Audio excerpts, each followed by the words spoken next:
Assalamualaikum warahmatullahi wabarakatuh. Innal hamdalillah nahmaduhu wa nasta'inuhu wa nastaghfiruh wa na'udzu billahi min shururi anfusina wa min sayyiati a'malina. May yahdihillahu fala mudilla lahu wa may yudlil fala hadiya lahu. Asyhadu an la ilaha illallah wahdahu la syarika lahu wa asyhadu anna Muhammadan abduhu wa rasuluh sallallahu alaihi wa ala alihi wa man sara ala nahjih wa tamassaka bi sunnati ila yaumiddin wa salaman tasliman katsira. Ya ayyuhalladzina amanu taqullaha haqqa tuqatih wa la tamutunna illa wa antum muslimun. Ya ayyuhan nasu taqu rabbakumul ladzi khalaqakum min nafsin wahidah wa khalaqa minha zawjaha wa batha minhuma rijalan katsiran wa nisaa'a wattaqullaha alladzi tasaaluna bihi wal arham innallaha kana 'alaikum raqiba. Ya ayyuhalladzina amanu taqullaha wa qulu qawlan sadida yuslih lakum a'malakum wa yaghfir lakum dhunubakum wa man yuti'illaha wa rasulahu faqad faza fawzan 'azima. Amma ba'd, fa inna husnakal hadithi kitabullah wa khairal hadi hadi Muhammadin sallallahu alaihi wasallam wa syarrul umuri muhdatsatuha wa kullu muhdatsatin bid'ah wa kullu bid'atin dhalalah wa kullu dhalalatin finnar. Alhamdulillah, puji syukur kehadiran Allah Subhanahu wa taala.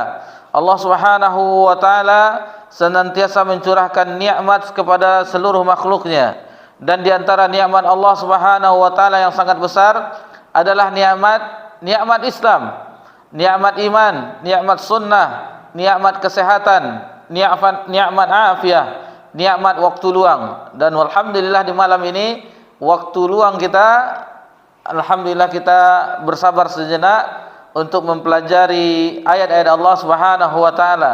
Juga di dalam pembahasan ini, di dalam tafsir ini juga nanti akan dibawakan hadis-hadis Nabi SAW yang tentunya dua wahyu ini akan menghidupkan hati kita. Salawat beriringkan salam kepada Nabi kita tercinta Nabi Muhammad sallallahu alaihi wasallam.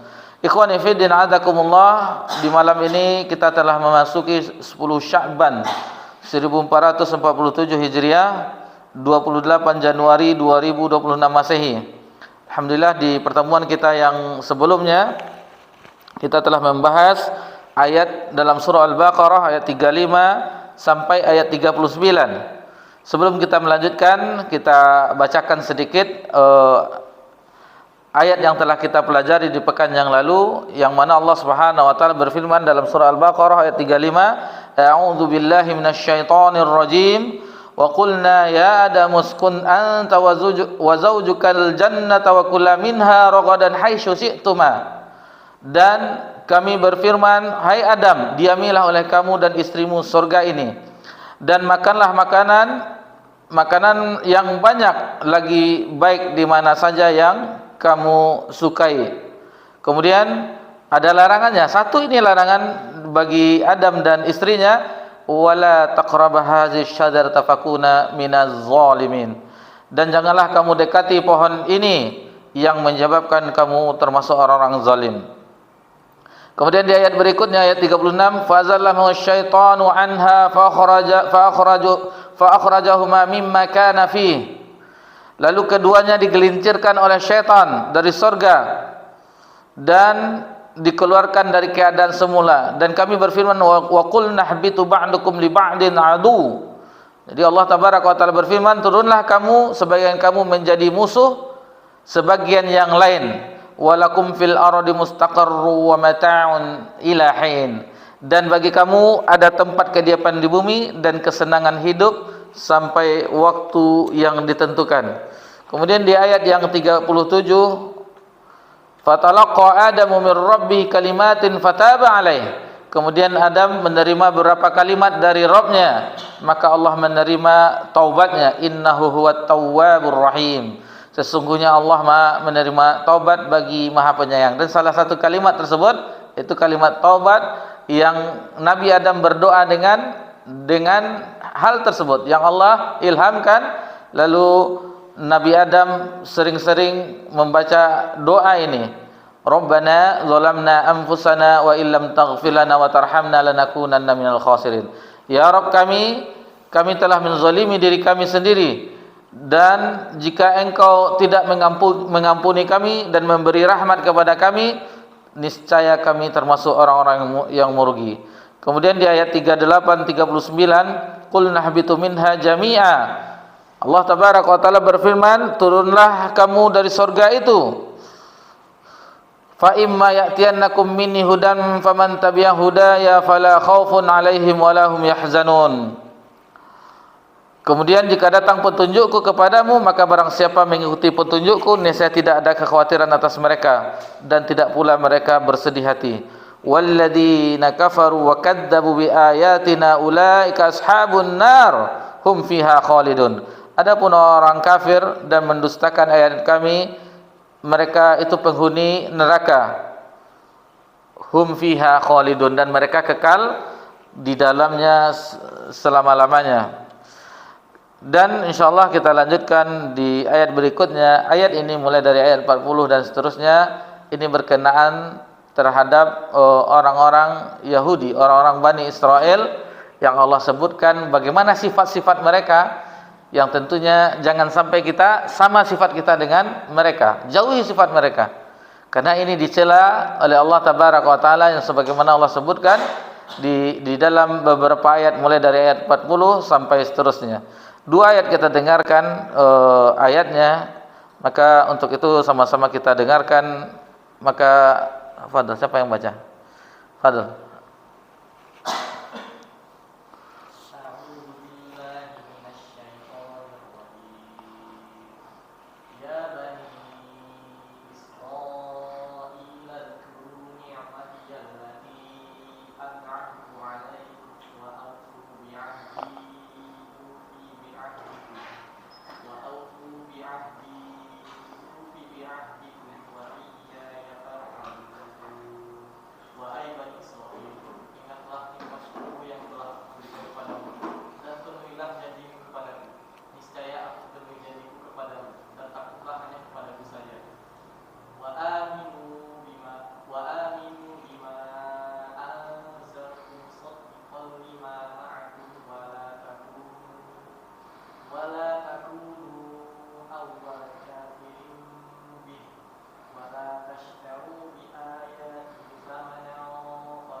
Barakallahu fiik. Dua ayat yang baru saja kita dengarkan dalam surah Al-Baqarah ayat 40 41, di mana Allah Subhanahu wa taala menyebutkan, mengingatkan terhadap nikmat yang telah Allah berikan kepada Bani Israel, dan bagaimana celaan terhadap Bani Israel. Di ayat 40 Allah Subhanahu wa taala menyebutkan, ya Bani Israil adzkuru ni'mati allati an'amtu 'alaikum. Hai Bani Israel, ingatlah nikmatku yang telah aku anugerahkan kepadamu. Kemudian wa ufu bi ahdi ufi bi ahdikum. Allah tabaraka wa taala mengingatkan lagi selain nikmat yang banyak, yaitu untuk memenuhi janji, dan penuhilah janjimu kepadaku, niscaya aku penuhi juga janjiku kepadamu. Wa iyaya farhabun, dan hanya kepadakulah kamu harus takut atau tunduk. Kemudian di ayat berikutnya, ayat ke-41, wa aminu bima anzaltu musaddiqan lima ma'akum, dan berimanlah kamu terhadap apa yang telah aku turunkan, yang membenarkan apa yang telah diturunkan kepadamu, kepada Taurat. Wala takunu awwala kafirin bih, dan janganlah kamu menjadi orang yang pertama kafir terhadap ayat yang diturunkan tersebut. Wala tashtaru bi ayati thamanan qalila, dan janganlah menjual ayat dengan harga yang murah. Ayat-ayat Allah dengan harga yang murah. Wa iyaya fattaqun, dan hanya kepadakulah kamu harus bertakwa. Jadi melalui ayat ini Allah Subhanahu wa taala memerintahkan kepada Bani Israel untuk masuk agama Islam. Jadi di ayat ini disuruh Bani Israel untuk masuk agama Islam, membenarkan apa yang dibawa oleh Nabi Muhammad sallallahu alaihi wasallam, serta menggugah mereka dengan keturunan mereka, bapak-bapak mereka. Siapa? Yaitu Israel. Israel yaitu Nabi Yakub alaihissalam. Nabi Yakub alaihissalam. Jadi Nabi Yakub alaihissalam itu di bahasa Ibrani ya, yang pernah kita bahas di sini, itu bahasa Ibraninya Israel itu sama dengan bahasa Arabnya Abdullah. Di Israel bahasa Ibrani yang maksudnya adalah Abdullah, hamba Allah.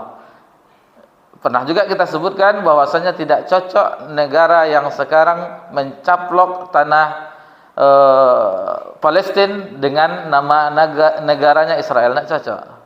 Mereka cocoknya Zionis atau negara Yahudi atau yang mana. Karena Israel dinisbahkan kepada Nabi Yakub alaihissalam. Maksudnya adalah hamba Allah, Abdullah. Jadi pengertiannya lah dari ayat tersebut, hai anak-anak hamba yang soleh dan taat kepada Allah. Jadi, ya Bani Israel, wahai anak-anak hamba Allah. Itu sebenarnya itu panggilan yang lembut.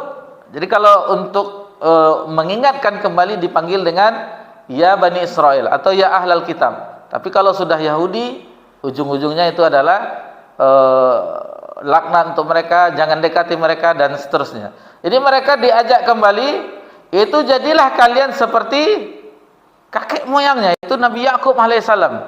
Yang mana Nabi Yakub adalah putra Nabi Ishak dan kakeknya adalah Nabi Ibrahim alaihissalam dalam mengikuti kebenaran. Dan hal itu juga maknanya wahai anak orang yang mulia. Jadi keturunan orang yang mulia, berbuatlah seperti ini. Atau bisa jadi maksudnya wahai anak si pemberani, tandingilah para pahlawan, nidak-nidak yang lainnya. Atau juga hai anak orang alim, tuntutlah ilmu. Nah, jadi semacam itu. Jadi bapaknya seorang ulama misalnya tentunya diingatkan. Bapaknya seorang misalnya ahli ilmu di zaman itu dipanggil lagi, belajarlah. Bapaknya seperti ini. Nah, jadi Bani Israel dipanggil padahal dia keturunan dari Bani Israel, bapaknya Nabi Yakub alaihissalam. Dan selain sebagainya. Jadi maknanya sama. Dan di antara firman Allah Subhanahu wa taala yang bersamaan dengan ini, sebagaimana di ayat yang lain Allah Subhanahu wa taala menyebutkan dalam surah Isra ayat yang ketiga, zuriyata man hamalna ma'a Nuh innahu kana abadan syakura. Itu anak cucu dari orang-orang yang kami bawa bersama-sama Nuh. Sesungguhnya ia adalah hamba Allah yang banyak bersyukur. Ini yang ikut kapal Nabi Nuh adalah orang-orang yang beriman. Adapun orang-orang yang ketika itu tidak mau beriman, kufur terhadap apa yang dibawa oleh Nabi Nuh, semuanya binasa dengan banjir yang besar. Sampai istri dan anak Nabi Nuh itu tidak mau ikut, akhirnya mereka dibinasakan oleh Allah. Dan semuanya baik-baik. Yang tinggal di kapal Nabi Nuh itu adalah yang baik-baik, yang beriman terhadap Nabi Nuh alaihissalam. Uzkuru ni'mati allati an'amtu alaikum. Di ayat ini, ingatlah akan nikmatku yang aku anugerahkan kepadamu. Disebutkan oleh Mujahid mengenai ayat ini, yaitu nikmat yang dikurniakan Allah Subhanahu wa taala kepada mereka, baik disebutkan ataupun tidak. Jadi ada yang disebutkan, ada yang tidak tentang nikmat itu. Di antaranya berupa memancarnya mata air dari batu. Kemudian turunnya manna wa salwa. Manna itu adalah makanan manis seperti madu, dan salwa adalah burung seperti puyuh. Itu diturunkan makanan buat mereka. Makanan dari langit juga diturunkan buat mereka. Dan selamatnya mereka dari perbudakan di zaman Fir'aun. Itu betapa banyak diselamatkan juga dari kejaran-kejaran tentara Fir'aun dan bala tentaranya. Banyak nikmat Allah Subhanahu wa taala yang diberikan kepada mereka Bani Israel. Adapun Abu Aliyah mengatakan nikmat Allah itu berupa ketetapannya untuk menjadikan di antara mereka para nabi dan rasul serta menurunkan kepada mereka kitab-kitab. Ini nikmat yang sangat besar lagi. Mulai Nabi Yakub alaihissalam yang disebut bahasa Ibraninya Israel, lalu yang maksudnya hamba Allah ya, Abdullah, lahirlah dari Nabi Yakub Nabi Yusuf alaihissalam, dan begitu nabi seterusnya sampai Nabi Harun, Nabi Musa, Zulkifli, Zakaria dan seterusnya, Nabi Daud, Nabi Sulaiman sampai Nabi Isa alaihissalam. Semuanya itu adalah Bani Israel. Betapa besar. Diturunkan juga kitab kepada mereka. Taurat diturunkan kepada Nabi Musa alaihissalam, Zabur kepada Nabi Daud alaihissalam, dan Injil kepada Nabi Isa alaihissalam. Mana nikmat lagi yang itu? Makanya diingatkan atas nikmat yang telah mereka peroleh. Apalagi yang mereka ingkari? Belum ada orang memakan makanan dari langit kecuali Bani Israel, hidangan dari langit. Jadi banyak sekali nikmat-nikmat yang Allah berikan terhadap mereka, itu diingatkan kembali. Ketika mereka ingat, maka mereka diminta untuk beriman terhadap apa yang dibawa oleh Nabi Muhammad sallallahu alaihi wasallam. Jadi mengenai hal ini disebutkan bahwasanya ucapan Nabi Musa kepada Bani Israel yang Allah abadikan di dalam surah Al-Maidah ayat 20, ya qaumi dzkuru ni'mati Allahi 'alaikum idz ja'ala fikum anbiya wa ja'alakum muluka wa atakum malam yu'ti ahadam minal alamin. Hai kaumku, ingatlah nikmat Allah yang diberikan kepadamu ketika Dia mengangkat nabi-nabi di antaramu.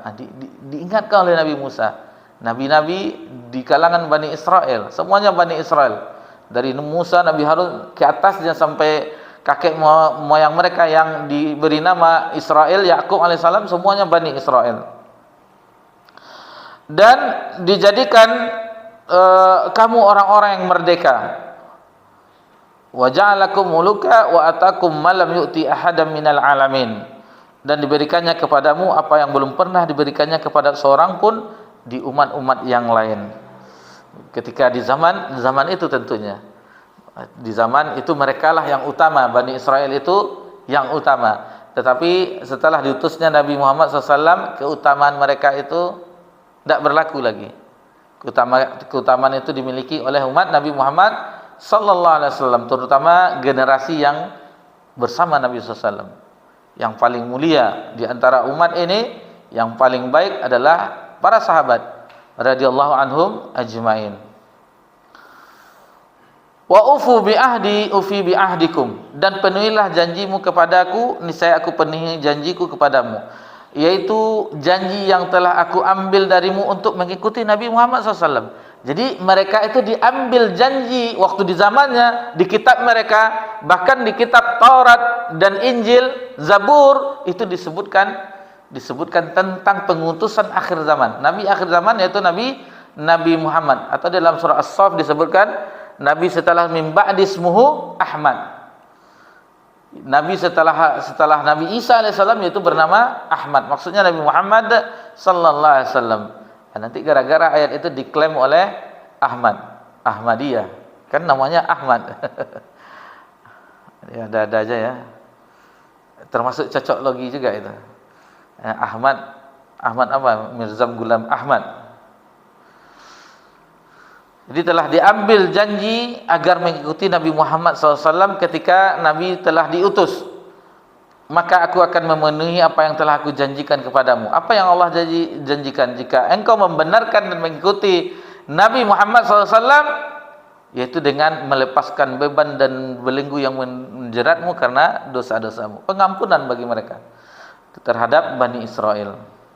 Kemudian Imam Hasan Al-Basri rahimahullah ta'ala, beliau mengatakan, itulah makna firman Allah Subhanahu wa taala dalam surah Al-Maidah ayat 12, wa laqad akhadallahu mitsaqa bani Israil, dan sesungguhnya Allah telah mengambil perjanjian dari Bani Israel, perjanjian mitsaq, perjanjian dari Bani Israel, wa ba'atsna minhum 12 taqiyya, dan telah kami angkat di antara mereka itu 12 pemimpin. Wa qala Allah inni ma'akum. Dan Allah Ta'ala berfirman, sesungguhnya aku bersama kamu. Lain aqamtumus salata wa ataitumuz zakata wa amantum birusuli. Sesungguhnya jika kamu mendirikan salat dan menunaikan zakat dan kamu pinjamkan kepada Allah pinjaman yang baik. Jadi ini wa ghazzartumuhum wa aqridtumullah qardan hasana. Jadi dipinjamkan kepada Allah pinjaman yang baik. La ukaffirana ankum sayiatikum wa la udkhilannakum jannatin tajri min tahtiha al-anhar. Ini balasan bagi mereka, sesungguhnya aku akan mengampuni dosa-dosamu, menghapus dosa-dosamu, dan sesungguhnya kamu akan aku masukkan ke dalam surga yang mengalir di dalamnya sungai-sungai. Ini bagaimana Allah Subhanahu wa taala memuliakan mereka, menghapus dosa mereka, menghilangkan beban berat kehidupan mereka jika mereka beriman kepada Nabi Muhammad sallallahu alaihi wasallam. Sering kita singgung bagaimana mereka itu, nanti di ayat ini kita jumpai ayat yang berbunyi ya'rifunahu kama ya'rifuna abna'ahum. Mereka mengenalnya, maksudnya Nabi Muhammad sallallahu alaihi wasallam sebagaimana mereka mengenal anak-anak mereka. Saking kenalnya mereka dengan Nabi SAW yang nanti diutus di akhir zaman, yaitu di daerah yang banyak pohon kurmanya, salah satunya. Jadi sebelum Nabi hijrah ke Yathrib, Madinah, itu mereka orang-orang Yahudi sudah menempati Madinah. Orang-orang Bani Nadir, orang-orang Bani Quraidah dan seterusnya, mereka sudah hidup di Madinah. Dan kita mengetahui bahwasanya penduduk Madinah, orang-orang Yathrib dahulu itu sering berperang di antara suku yang besar, Aus dan Khazraj, berperang. Lalu kata orang-orang Yahudi, mereka sempat melontarkan perkataan, lihatlah nanti oleh kalian akan datang Nabi akhir zaman, maka akan kami perangi kalian bersama Nabi tersebut. Sampai mereka mengakui akan ikut Nabi akhir zaman tersebut. Namun angan-angan mereka, keimpian mereka, mereka beranggapan bahwasanya Nabi yang akhir zaman itu masih Bani Israel. Tetapi Allah memilih sesuai dengan Allah kehendaki. Jadi Allah memilih apa yang Allah kehendaki, Allah pilih dari Arab, dari keturunan Nabi Ismail alaihissalam, bukan keturunan Nabi Ishak, Yakub dan seterusnya, tetapi dari keturunan Bani Israel, dari keturunan Nabi Ismail alaihissalam, yang mana diantara Nabi Ismail dengan Nabi Muhammad SAW tidak ada Nabi dan Rasul, tidak ada Nabi dan Rasul, sehingga dipilihlah Kinanah, dari Kinanah dipilihlah Bani Hashim, dan dari Bani Hashim dipilihlah Nabi Muhammad SAW. Nabi dari Bani Hashim, kemudian Abdul Muttalib, Abdullah dan Nabi Muhammad SAW. Nah, di sini mereka tercengang. Ternyata bukan dari kita. Ternyata bukan dari rupanya orang Minang. Orang apa kira? Kayak seperti orang-orang sudah mengetahui, beda rupanya. Bukan dari kita. Dari apalagi perseteruan, ini bagi yang poligami tentu ada perseteruan antara istri Nabi Ibrahim, Hajar dan Sarah. Sarah seorang yang rupawan. Ketika melihat Sarah mau kikis, yaitu rajanya Mesir, itu langsung jatuh cinta, naksir, parasnya. Sementara Hajar adalah seorang budak yang diadiahkan oleh Sarah untuk dinikahi. Tetapi begitulah akhirnya, namanya madu dengan madu. Perang juga. Hatta keluarga Nabi SAW, istri-istri Nabi SAW tetap ada cemburunya. Tetapi kecemburuan itu tidak menghalangi rumah tangga yang bahagia, sakinah, mawaddah, warahmah. Kalau kita enggak, satu saja repot, apalagi dua, tiga, empat. Si Mas, hari itu ada pertanyaan terakhir dulu ya Mas. 10 sahabat yang dijamin masuk surga poligami.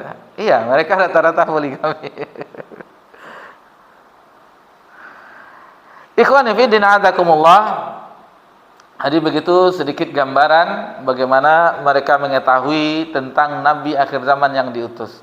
Dan ketika Nabi itu diutus, hasad yang mereka terdapat dalam hati mereka, sebagaimana hasadnya iblis ketika Nabi Adam itu telah ditirupkan roh. Apalagi disuruh diperintahkan di ayat sebelumnya kita telah bahas bagaimana diperintahkan sujud semuanya, malaikat sujud semuanya, fasajadu illa iblis, kecuali iblis. Kemudian wa iya ya farhabun, dan hanya kepadaku kamu harus tunduk, takut. Artinya hendaklah kalian takut bahwasanya aku akan menurunkan kepada kalian apa yang aku turunkan kepada nenek moyang sebelum kalian, berupa berbagai macam musibah yang kalian sendiri telah mengetahuinya, seperti perubahan bentuk muka. Jadi dikutuk mereka, muka mereka dirubah jadi kera dan babi, dan seterusnya, dan lain-lainnya. Bahkan di zaman Fir'aun ada diantaranya darah ya, darah, apa lagi, belalang, ada yang ingat satu lagi. Itu tidak berhenti-berhentinya sampai Fir'aun itu memanggil Nabi Musa agar berdoa kepada kepada Allah, kepada Rabbnya Nabi Musa agar menghentikan cobaan tersebut. Jadi di ayat yang baru saja kita bahas di dalam surah Al-Baqarah ayat yang ke-40 itu perpindahan antara dari targhib ke tarhib. Jadi awalnya Allah memotivasi, uzkuru ni'matallati an'amtu alaikum, yang telah aku berikan nikmat kepadamu. Itu targhib, motivasi. Setelah itu baru diancam oleh Allah, yaitu tarhib. Jadi dimotivasi dulu, baru diancam pada bagian akhirnya.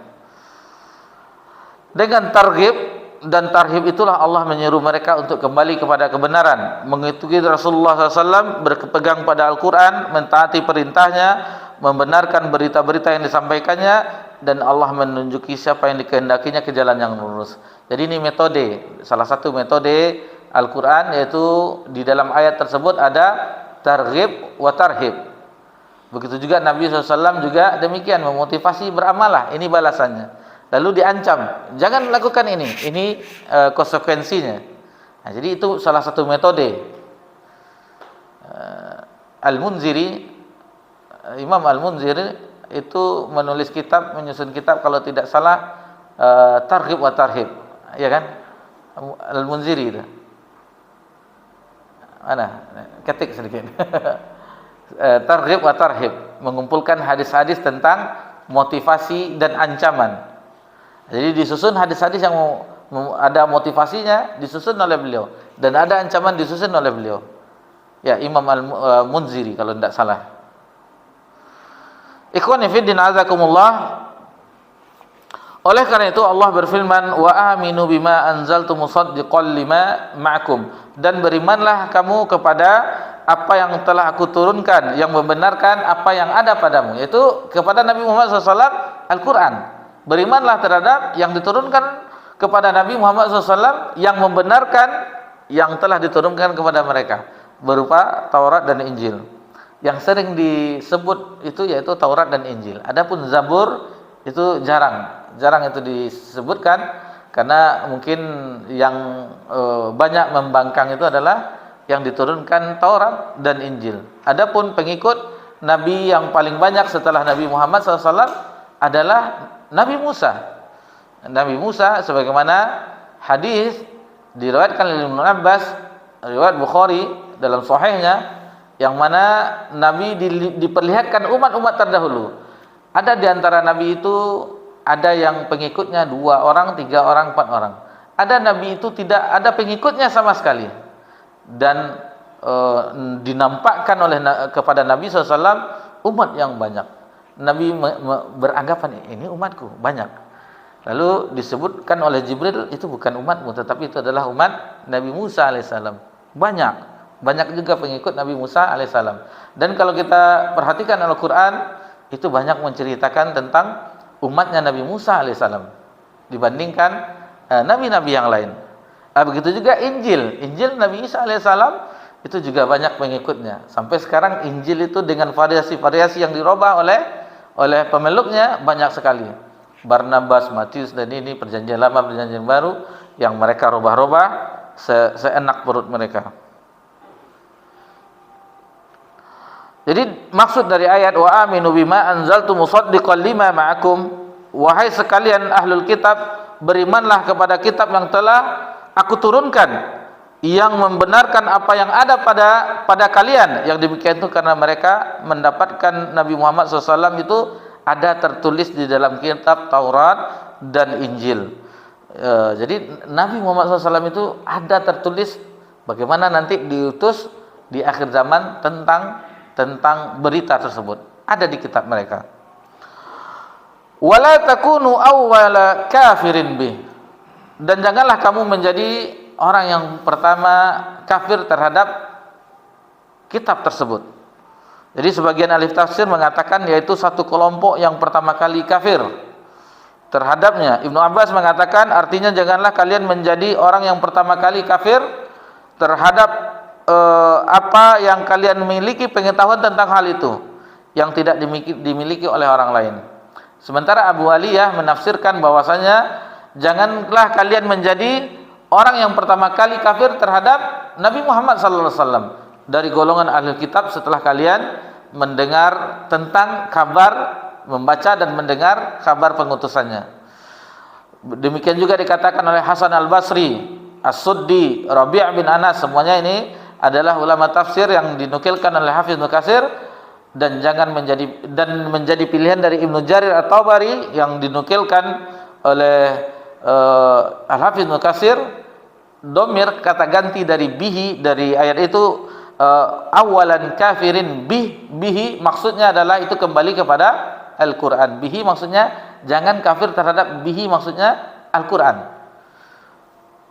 Bima anzaltu, karena pada ayat sebelumnya wa aminu bima anzaltu, janganlah kamu kafir terhadap apa yang diturunkan, berimanlah kamu terhadap apa yang diturunkan kepadanya. Jadi bima anzaltu, kemudian kata ganti dari bihi, jangan wala takunu kafirin bihi itu maksudnya kembali kepada Al-Quran. Jadi awalan kafirin bih, orang yang pertama kali kafir kepadanya, yakni orang yang pertama kali kafir kepadanya dari Bani Israel. Sebenarnya kalau diteliti bahwasanya yang pertama kali kafir itu bukanlah Yahudi, orang-orang Yahudi, tetapi yang pertama kafir itu adalah orang-orang Quraisy, orang-orang Arab. Karena pertama kali Nabi SAW itu berdakwah di kota kelahirannya, di Makkah, kota yang paling Nabi cintai di permukaan bumi. Bukan Madinah, tidak, Makkah yang paling Nabi cintai. Ketika Nabi meninggalkan Makkah, sesungguhnya engkau hai Makkah, kota yang paling negeri yang paling aku cintai. Kalaulah tidak kaummu mengusirku, maka aku tidak akan meninggalkanmu. Nah, jadi Nabi mengatakan bahwa inilah yang paling dicintainya sebenarnya. Tetapi sudah sunnatullah, Allah memerintahkan hijrah ke Madinah, sehingga Madinah pun jadi kota suci juga. Nabi berdoa menjadikan Madinah kota suci, dijadikan Madinah kota suci sebagaimana Nabi Ibrahim berdoa agar Mekah itu dijadikan kota suci. Kemudian, jadi yang pertama kali kafir itu mengingkari adalah orang-orang Quraisy dari Arab. Adapun ketika ayat ini turun yaitu ketika itu Nabi di Madinah. Jadi yang pertama kali kafir itu ternyata mereka yang hidup bersama Nabi di kota Madinah. Wala tashtaru bi ayati thamanan qalila, dan janganlah kamu menukar ayat-ayatku dengan harga yang murah. Ini perhatikan, Allah buka sedikit bagaimana kelakuan orang ahlul kitab atau orang Bani Israel. Dan itu disebutkan oleh Salman Al-Farisi. Ketika Salman Al-Farisi mencari hidayah, jadi Allah telah memberi sedikit petunjuk dalam hatinya agar mencari kebenaran. Padahal beliau memiliki kedudukan di negerinya, di Persia sebagai orang yang menyalakan api untuk ibadah orang-orang Majusi. Itu Salman. Tetapi hatinya, karena ini hidayah dari Allah, tidak menerima. Sampai beliau ketika ingin keluar dari rumahnya, belajar kepada pendeta, rahib-rahib, dan itu perjalanan yang panjang lalu dilihatnya. Ini ternyata kelakuan para pendeta-pendeta, rahib-rahib, ahli ulama dari orang-orang ahlul kitab, baik itu Yahudi dan Nasrani. Itu menjual ayat Allah dengan harga yang murah. Lalu mereka mengumpulkan uang-uang jamaahnya. Nah, kalau di Kristen kita ketahui ada surat pengampunan dosa, itu bayar ke gereja. Jadi ini sebenarnya bahaya juga bagi ahli ilmu atau ulamanya orang-orang Islam jika mengumpulkan harta umat. Ini nanti diancam sebagaimana orang-orang ahli ulama, rahib-rahib dan pendeta-pendeta ahlul kitab yang telah memperlakukan jamaahnya mengambil hartanya. Dan Salman melihat sendiri bagaimana harta itu dikumpulkan olehnya. Tidak suka Salman. Ini ada apa? Harta diambilnya, dikumpulkannya harta umat. Wa na'udzubillah min zalik. Kita dengarkan kumandang azan dahulu, insyaallah setelah itu kita lanjutkan. Fadhol.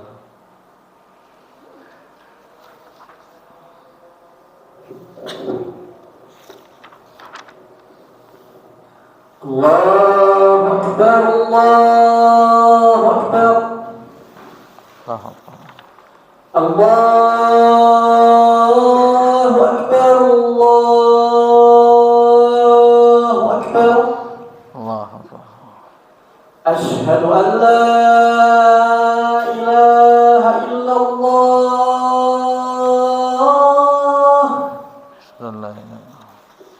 asyhadu an la ilaha illallah,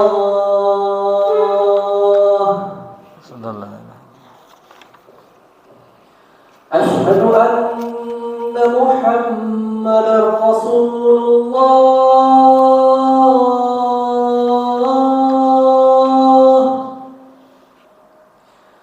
asyhadu anna Muhammadar Rasulullah,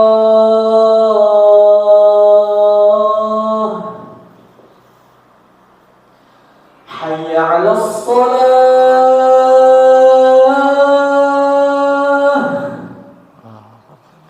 hayya 'alas salah,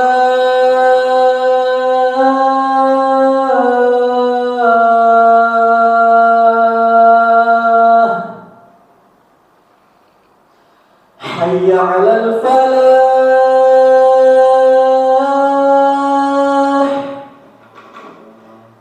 hayya 'alal falah.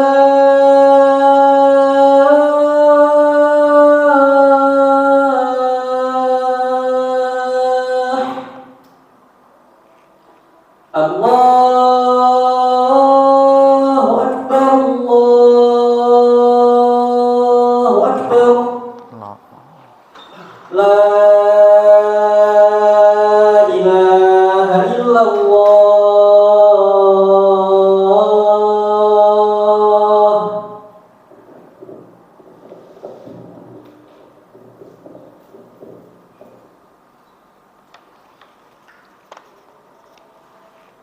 Alhamdulillah wassalatu wassalamu ala Rasulillah ma ba'd.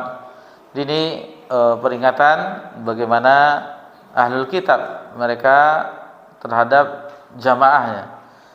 Dan beginilah terjadi dari sebagian ya dari umat ini, kecuali bagi orang-orang yang dirahmati oleh Allah Subhanahu wa taala. Sebenarnya para dai itu bukan beda pendapat sebenarnya. Sebenarnya adalah beda pendapatan. Kita katakan demikian, kenapa? Karena sejak pulangnya ustadz-ustadz kita, asatizah yang mengajarkan umat agama Allah Subhanahu wa taala, itu mereka tidak pasang tarif. Maksudnya upah ya, harus bayar 15 juta, 20 juta dan seterusnya. Tidak ada. Jadi mereka diberi berapapun, alhamdulillah. Nah, begitulah para ustadz-ustadz kita yang mudah-mudahan Allah tetap menjaga mereka, menjatuhkan hati mereka jauh dari pecah belah yang merusak tentu barisan dakwah yang mulia ini. Nah, jadi ketika ustadz kita berdakwah menyampaikan agama Allah itu tidak harus bayar sekian. Nah, ini yang membuat mereka resah. Ini seandainya dibiarkan, ini tentunya mereka yang tentu diundang terus di kajian-kajian. Sementara mereka pasang tarif, harus bayar sekian, harus bayar sekian, harus bayar sekian. Nah, ini juga kecaman dan pelajaran bahwasanya di dakwah ini sebenarnya bukan menjual agama Allah dengan harga sedikit. Jadi mengharapkan sesuatu yang sangat besar yang Allah janjikan di akhirat. Ini masih kita bahas tentang itu. Tadi kita menyinggung ini karena ini fenomena, bukan beda pendapat sebenarnya, beda pendapatan. Jangankan di antara yang berbeda pemikiran, yang sama saja itu sempat juga, apalagi kalau sudah dibawa oleh travel umroh untuk jadi pembimbing. Ini sudah ribut, enak dibawa karena honornya lumayan banyak, honornya untuk jadi pembimbing umroh. Dan bahkan sebagian ustadz ada oknum ya, tanda kutip, tidak mau mengajar di pondok, tidak mau mengisi kajian rutin, ikut dengan travel. Mudah-mudahan Allah berikan itu ikhlas memberikan manasik umroh atau haji kepada jamaah. Tetapi yang terdapat itulah yang terdapat godaannya, honornya besar honornya. Belum lagi kita gratis, belum lagi ini dan seterusnya. Bahkan ustadz itu diatur oleh travel. Seharusnya pergi tanpa mahram itu tidak boleh, gara-gara uang sekian puluh juta, jamaah yang wanita itu banyak yang tidak punya suami, tidak pakai mahram dan seterusnya, akhirnya diterima juga uang pendaftarannya. Ini fitnah. Jadi hanya sedikit travel itu yang komitmen. Bagi wanita yang tidak ada mahram, kami tidak menerima. Itu hanya sedikit. Walaupun label-label sunnah ini kita saksikan dengan mata kepala kita sendiri. Tahu-tahunya tidak ada mahram. Akhirnya yang membimbing mahramnya pembimbing. Fitnah semuanya. Ini fitnah semuanya. Taib. Wala tastaru bi ayati tsamanan qalila, dan janganlah kamu menukar ayat-ayatku dengan harga yang murah. Artinya janganlah kalian menukar iman, jadi iman kalian kepada ayat-ayatku dan pembenaran terhadap Rasulku dengan dunia dan segala isinya yang menggiurkan. Jangan sampai, karena ini merupakan suatu hal yang sedikit lagi akan binasa, tidak kekal. Dunia ini tidak kekal. Begitu juga diriwayatkan oleh Abdullah bin Mubarak dari Abdurrahman bin Zaid bin Jabir dari Harun bin Yazid bahwa Hasan al-Basri pernah ditanya mengenai firman Allah samanan qalila. Apa itu samanan qalila? Harga yang murah. Maka ia pun menjawab, samanan qalila ai harga yang murah adalah dunia dan segala isinya. Dunia dan segala isinya murah. Kenapa kita katakan murah? Perhatikan keutamaan salat sunat qabliyah subuh. Khairun minad dunya wa ma fi. Lebih baik daripada ini salat sunat baru, salat sunat 2 rakaat sebelum subuh lebih baik daripada dunia dan segala isinya. Bagaimana salat fardu subuh? Bagaimana yang lainnya? Bagaimana puasa Ramadan? Bagaimana zakat? Bagaimana haji? Wal hajjul mabrur laisa lahul jazaa ilal jannah. Haji yang mabrur itu tidak ada balasan kecuali surga. Karena ilmu kita sedikit tentang surga, sehingga tidak biasa saja bagi kita. Orang-orang dahulu yang diberi kabar oleh Nabi SAW tentang surga, para sahabat ingin sekali mereka masuk surga tersebut. Sering kita ulang-ulang bahwasanya mereka generasi yang dibina oleh Nabi SAW, meskipun mereka masih berjalan di permukaan bumi, langit sebagai kolongnya, atapnya, tetapi jiwa-jiwa mereka seolah-olah telah berada di taman-taman surga. Anas bin Nadar radhiyallahu anhu ketika perang Uhud, Nabi menyebutkan bahwasanya surga itu seluas langit dan bumi. Lalu ditanya, seluas langit dan bumi ya Rasulullah? Ya, kata Rasulullah. Lalu dia mengungkapkan bah itu semacam kita bagaimana semacam itulah. Jadi orang Arab ketika itu Anas bin Nadhr takjubnya seperti itu. Apa yang dia lakukan? Dibelahnya pasukan kafir Quraisy, dibelahnya pasukannya, lalu dia mengucapkan, sesungguhnya aku mencium aroma sorga dari balik Uhud tersebut. Nah, ini keyakinan. Tahu bagaimana surga yang Nabi ceritakan, yang Nabi sebutkan. Tahu ancaman neraka yang dahsyat. Bayangkan Nabi SAW pernah mengambil sesuatu. Lalu kata sahabat, ada apa ya Rasulullah? Sesungguhnya akan ditampakkan bagiku surga, buah-buah surga. Seandainya itu diambil, diberikan untuk dunia ini, sampai kiamat itu buah itu masih terus ada. Itu baru buah surga, belum yang lainnya. Kenikmatan yang abadi. Kenikmatan tersebut bertambah setiap harinya. Misalnya kalau kita minum kopi, rasa kopi Arabica itu dari seruput pertama sampai seruput terakhir itu sama rasanya. Di surga enggak, kenikmatan bertambah. Seruput pertama lezat, seruput kedua lebih lezat lagi, seruput ketiga lebih lezat lagi. Karena kenikmatan itu bertambah-tambah terus, sehingga enggak bosan orang di surga. Orang ahli neraka itu semakin pedih. Nah, ini kita ada dikabarkan oleh Nabi SAW tentang ini, dapat ini masuk surga, ini seterusnya. Kita biasa saja, karena itu tadi, pertama pengetahuan kita tentang surga dan neraka itu sedikit, yang kedua iman kita yang tipis. Jadi keyakinan dengan hal yang demikian biasa, tidak tertarik, tidak termotivasi jiwa kita. Nah, ini salah satu fungsi kita mempelajari ayat-ayat Allah dan hadis-hadis Nabi SAW. Sebagaimana ungkapan istilah kami di kampus ya, alhamdulillah diamanahkan mata kuliah al-iman 1, al-iman 2, al-iman 3. Tauhid, ilmu tauhid 1, ilmu tauhid 2. Jadi khusus itu. Kalau hadis paling Sunan Tirmizi dan Sunan An-Nasai. Jadi ketika kami sebutkan tentang target dari kita mempelajari, ya kan ada RPS-nya ya, ada RPS silabus.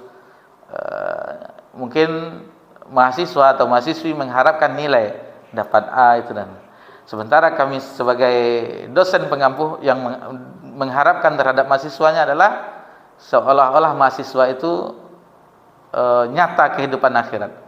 Ibarat tirai ini kita singkap tirai itu, oh ternyata ini kehidupan akhirat, tampak kehidupan akhirat.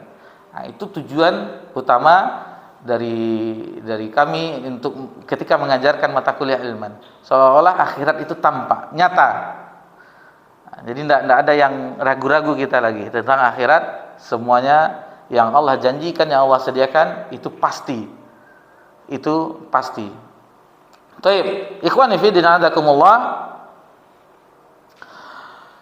Wala tashtaru bi ayati thamanan qalila, dan janganlah kamu menukar ayat-ayatku dengan harga yang murah. Abu Ja'far, maksudnya Abu Ja'far Ibnu Jarir At-Tabari meriwayatkan dari Rabi' bin Anas dari Abu Aliyah, artinya janganlah kalian mengambil upah dalam mengajarkannya. Ini bahaya juga nih. Cuman tentunya di sini berbeda ulama dalam masalah ini. Hal itu telah tertulis dalam kitab mereka yang terdahulu. Hai anak Adam, ajarkanlah ilmu ini dengan cuma-cuma, sebagaimana diajarkan kepada kalian secara cuma-cuma.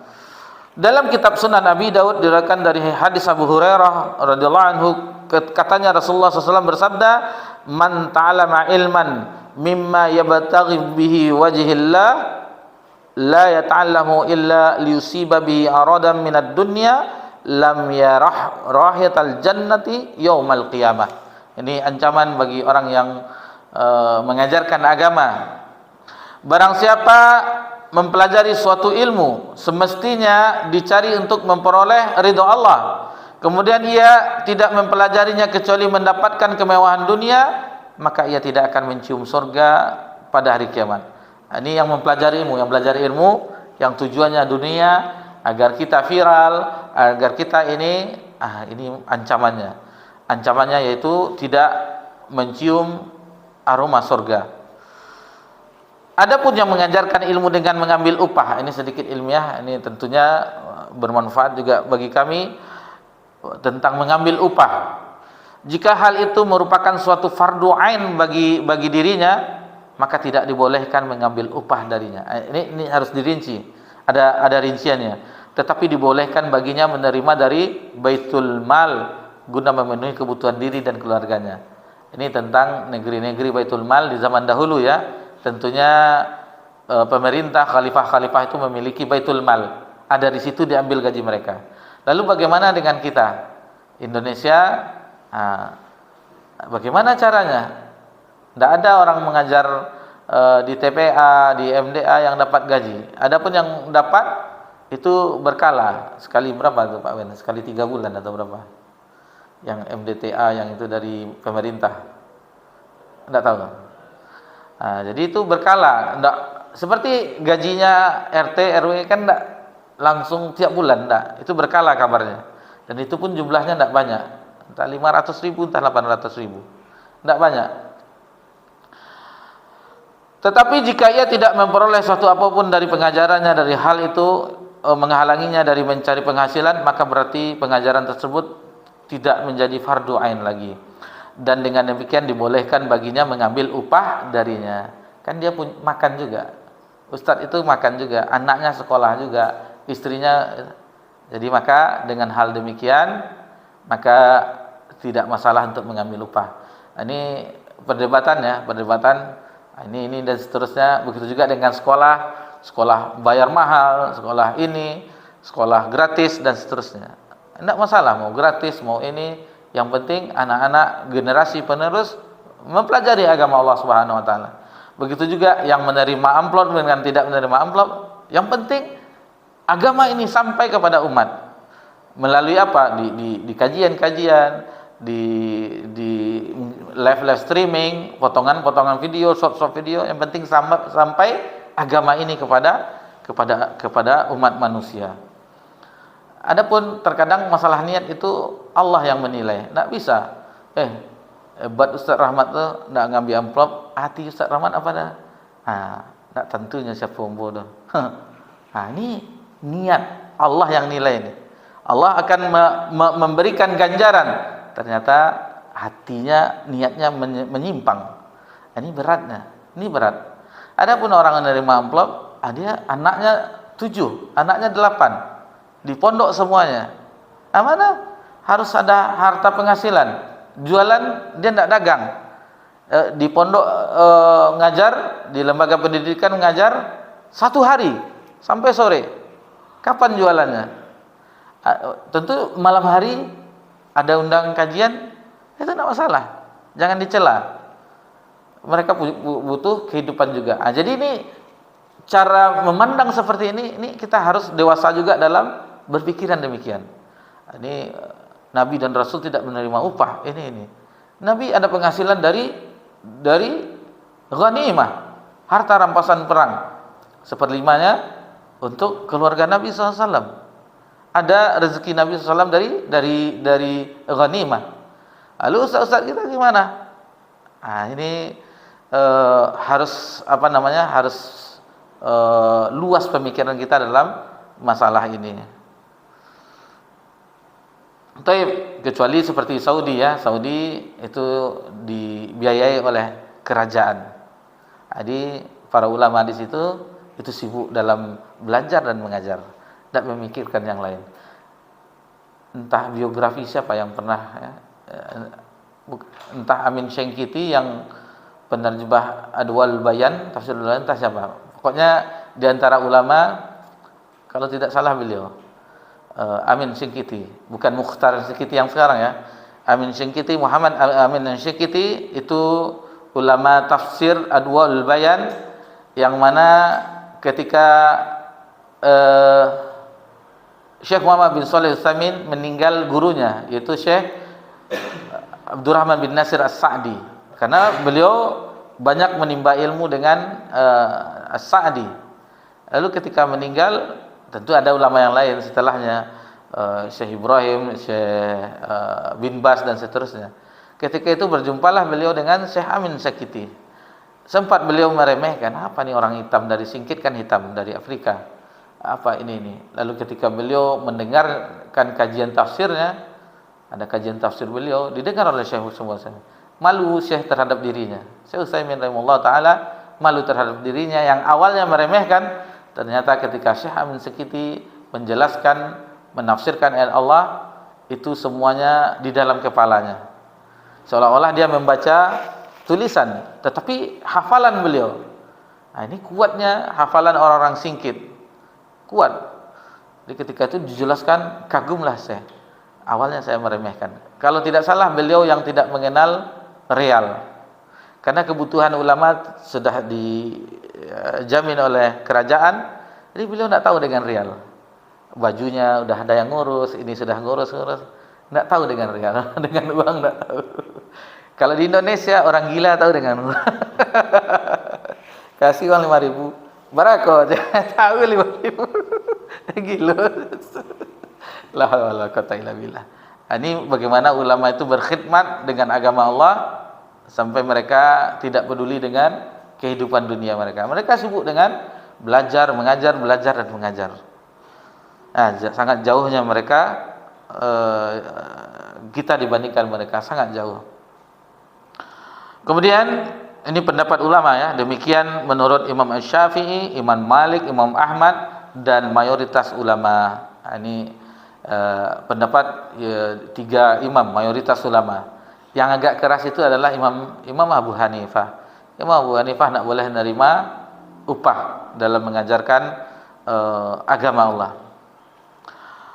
Diriwayatkan dalam Sahih Bukhari dari Abu Sa'id tentang kisah orang yang tersengat kalajengking. Rasulullah SAW bersabda, jadi ada orang tersengat di kalajengking, inna haqqa ma akhadtum alaihi ajran kitabullah. Sesungguhnya yang lebih berhak kalian ambil darinya upah adalah kitabullah. Jadi ketika itu Nabi tidak mengingkari ada orang yang ketika murqiyah dengan kena sengatan kalajengking lalu diberi upah, diterimanya, itu tidak diingkari oleh Nabi SAW.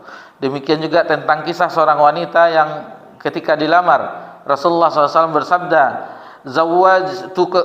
zawwajtukaha bima ma'ak minal Qur'an. Aku nikahkan engkau kepadanya dengan mahar berupa surat yang engkau hafal dari Al-Quran. Jadi maharnya adalah surat Al-Quran, mengajarkan surat Al-Quran terhadap istrinya. Sedangkan hadis Ubadah bin Samit yang mengisahkan bahwa ia pernah mengajarkan kepada salah seorang dari ahli Suffah sesuatu dari Al-Quran, lalu orang itu memberinya hadiah berupa busur panah. Kemudian ia menanyakan hal itu kepada Rasulullah SAW, maka beliau pun bersabda, inna ahbabta an tutawwaqa biqausin min narin faqbalhu. Kata Nabi SAW, jika engkau suka dikalungi dengan busur api dari api neraka, maka terimalah busur itu. Hadis ini dari Abu Daud. Jadi Nabi memandang ya, yang lain dibolehkan oleh Nabi. Ketika Abdullah bin Samit, itu diingkari oleh Nabi SAW. Maka akhirnya Abdullah bin Samit itu tidak menerima busur panah tersebut, tidak diterimanya. Nah, jadi pandai-pandai kita menyikapi. Contoh, misalnya ada seorang ustaz, dia punya bisnis yang lain, misalnya sawitnya ada, bisnis travel, ini dan segala macamnya, dia juga berdagang, ada usahanya misalnya, itu tidak masalah, tidak menerima. Tetapi bagi ustaz yang disibukkan dengan mengajar di pondok dan seterusnya ini maka bolehlah menerima upah. Wallahu taala a'lam. Ini kesimpulan kami yang terakhir ya, bukan dari tafsir ini. Kesimpulan kami, wallahu taala a'lam. Hal serupa juga diriwayatkan dari Ubay bin Ka'ab secara marfu'. Jika sanad hadis ini sahih menurut kebanyakan para ulama, di antaranya Abu Umar bin Abdul Bar, dapat dipahami bahwa yang dimaksud ilmu di sini adalah ilmu yang diajarkan oleh Allah, sehingga tidak diperbolehkan baginya untuk menukar pahala mengajarkannya dengan busur panah. Hadis Ubadah bin Samit tadi. Namun jika sejak semula ia mengajarkan ilmu dengan mengambil upah, maka hal itu dibenarkan sebagaimana yang telah diterangkan dalam kedua hadis terakhir di atas. Wallahu a'lam. Jadi agak mirip lah dengan kita, tapi bahasa yang di sini lebih indah. Kemudian wa iyaya fattaqun, dan hanya kepadakulah kamu harus bertakwa. Ini bagian terakhir ya. Takwa sebagaimana yang kita ketahui yaitu takwa takut kepada Allah, kemudian mengerjakan apa yang diperintahkan oleh Allah, menjauhi yang dilarang oleh Allah. Kemudian ada juga takwa itu, kata Ali bin Abi Thalib, itu ibarat kita berjalan di atas jalan yang banyak duri. Hati-hati, kan gitu. Adapun definisi dari Talaq bin Habib, ini salah satu ulama terdahulu yang mana beliau mendefinisikan, dan ini dibawakan oleh Ibnu Abi Hatim, at-taqwa an ta'mala bi ta'atillah raja'an rahmatallahi ala nurim minallah. Takwa berarti berbuat taat kepada Allah dengan mengharap rahmatnya atas nur, petunjuk dari Allah. Wan tatruka ma'siyatallah, dan meninggalkan maksiat kepada Allah, ala nuri minallah, di atas cahaya petunjuk Allah, takhafu iqaballah, dan takut akan siksa Allah. Nah, jadi di akhir ayat ini wa iyaya fattaqun, dan hanya kepadaku kamu harus bertakwa. Itu tadi yang disebutkan definisinya sebagaimana dinukilkan oleh Ibnu Abi Hatim, dan itu yang didefinisikan oleh Talaq bin Habib radhiyallahu taala. Itu berarti bahwa Allah Subhanahu wa taala mengancam Bani Israel atas kesengajaan mereka menyembunyikan kebenaran dan menampakkan yang sebaliknya, serta pembangkangan mereka terhadap Rasulullah SAW. Ini baru sebagian tentang orang Bani Israel. Adapun kedepannya itu bagaimana mereka. Sebenarnya ayat ini telah kita singgung di kajian kita di Maudi oleh Ihsan. Tetapi tentunya penafsirannya tidak sebagaimana kita pelajari. Ketika mempelajari usulus sittah, bahwasanya sifat-sifat orang-orang Yahudi, orang-orang Bani Israel itu Allah bongkar di sini. Mulai dari ayat ke-39 tadi, ayat 40 tadi, 41, 42, 43 dan seterusnya. Bahkan di sini mereka itu wala talbisul haqqo bil batil wa taqtumul haqqa wa antum ta'lamun. Jadi mereka mencampur adukkan kebenaran dengan kebatilan. Itu pekerjaan mereka. Jadi ini dua ayat dari firman Allah Subhanahu wa taala dalam surah Al-Baqarah ayat 40-41 tentang Bani Israel dan bagaimana mereka terhadap kebenaran. Ternyata mereka tidak mengikuti kebenaran. Di antara orang yang Yahudi itu sedikit bisa dihitung dengan jari yang beriman kepada Nabi SAW. Adapun ahlul kitab dari Nasrani itu agak banyak dibandingkan dengan ahlul kitab dari Yahudi, karena mereka jelas pembangkangan mereka, sangat susah menerima kebenaran sampai hari ini, dan mereka menindas orang-orang yang tidak ikut dengan mereka, seperti saudara kita yang bagaimana kita saksikan itu ditindas sampai sekarang, dan hanya yang bisa mengalahkan mereka sebagaimana pelajaran kami di Mulia dengan manhaj salaf, sebagaimana para sahabat yang bisa memerangi mereka, yang bisa memerangi ini adalah umat yang mengikuti para sahabat. Itu yang bisa memerangi mereka dan mengalahkan mereka. Tetapi umat ini berpecah belah seperti sekarang ini tentunya tak akan bisa. Ini kelompoknya yang menang, ini kelompoknya yang baik, ini kelompoknya yang masuk surga, ini kelompoknya yang berhak dan seterusnya. Tidak. Ini masih lemah, tentu tidak bisa mengalahkan orang-orang Yahudi. Taib, demikian yang bisa kita pelajari dua ayat dalam surah Al-Baqarah. Jadi di Rabu yang akan datang insyaallah kita masih lanjutkan tentang pembahasan dalam surah Al-Baqarah. Baru setelahnya insyaallah kita membahas tentang Ramadan. Karena kita alhamdulillah setiap pekannya ya, alhamdulillah. Adapun di tempat lain itu kajian-kajian yang dua pekan sekali itu sudah tutup semuanya. Sudah tutup semuanya. Jadi kajian yang tersisa karena satu lagi tinggal di tempat yang lain yang ganti-gantian itu tentang membahas tentang Ramadan, puasa Ramadan dan seterusnya. Adapun kita masih ada kesempatan satu kali lagi untuk mempelajari tafsir, baru setelah itu membahas tentang Ramadan insyaallah.